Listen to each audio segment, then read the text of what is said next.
অনুব্রত মণ্ডলের যে ঘটনা, বীরভূমের বাঘ, এই ফিরহাদ হাকিম যাকে বলেছিলেন, সে বাঘের যে কথোপকথন, একজন আইসি তার বউ, তার মা, তাদের নিয়ে যে ধরনের কথাবার্তা বলেছেন, এখনো পর্যন্ত অনুব্রত মণ্ডলকে গ্রেপ্তার করা হয়নি।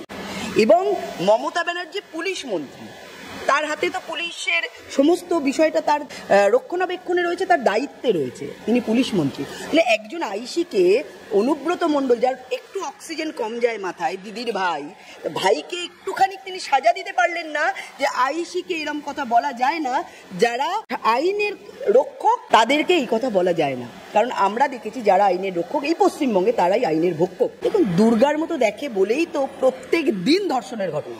আমরা কালকে নর্থ সুবারবানেও আমরা দেখেছি একটি মেয়েকে ডেকে নিয়ে গিয়ে তাকে কাজ দেওয়ার নাম করে বাড়িতে রেখে তার উপর অকথ্য অত্যাচার চালিয়েছে। এবং এটা সবাই জানার পরেও এখানে সেখানকার এমএলএ, সেখানকার কাউন্সিলর, না মুখ্যমন্ত্রী, কেউ কোনো কথা বলে না। বাংলা হান্টের আরো খবর দেখতে নজর রাখুন। বাংলা খবর মানেই বাংলা হান্ট।